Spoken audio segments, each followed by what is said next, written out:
ഈമാനുണ്ട് എന്നറിയിക്കുന്ന അടയാളമാണ് ദാനധർമ്മം ചെയ്യുന്നത്. പിഷ്കന്മാർക്ക് അത് കിട്ടൂല. ദാനധർമ്മം ചെയ്യുന്നത് ഈമാനിന്റെ ലക്ഷണമാണ്, ഈമാന്റെ അടയാളമാണ്. സ്വതക്ക എന്നത് നിങ്ങളുടെ ഈമാനിന്റെ ബുർഹാനാണ്, നിങ്ങളുടെ ഈമാനിന്റെ പ്രൂഫാണ്. സ്വതക്ക ഈമാന്റെ പ്രൂഫ് ഉണ്ടോ? പ്രൂഫ് എവിടെ നിൽക്കൂലേ? സ്വതക്കയാണ് അതിന്റെ പ്രൂഫ്. നിങ്ങൾ സ്വതക്ക ചെയ്യുന്നവരാണോ? അല്ലാത്തവർക്കൊരു പിടുത്തം വരും, കൊടുക്കാൻ തോന്നൂല. ഞാനും എന്റെ കുട്ടികളെ കാര്യങ്ങളൊക്കെ കഴിഞ്ഞിട്ടല്ലേ കൊടുക്കേണ്ടതുള്ളൂ എന്നൊക്കെ വെറുതെ തോന്നും. കുട്ടികളെ മുഴുവൻ ആവശ്യങ്ങൾ തീർന്നിട്ട് വല്ലതും ലോകത്ത് ചെയ്യാൻ പറ്റുമോ? എത്രയെല്ലാം ആവശ്യങ്ങളുണ്ട് മനുഷ്യന്.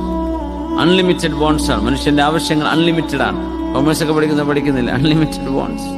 മനുഷ്യന്റെ ഡിമാൻഡുകൾ അൺലിമിറ്റഡ് ആണ്. പക്ഷെ അതിനിടയിൽ നമുക്ക് ദാനധർമ്മം ചെയ്യാൻ പറ്റണം. വസ്സദഖത്തു ബുർഹാൻ, ദാനധർമ്മം ചെയ്യണം എന്നാ പറഞ്ഞത്. സന്തോഷം കിട്ടുന്ന വലിയൊരു കാര്യമാണ് ദാനധർമ്മം. ഒരു മനുഷ്യന് വെറുതെ എന്തെങ്കിലും കൊടുക്കുക, അത് ഭയങ്കരമായ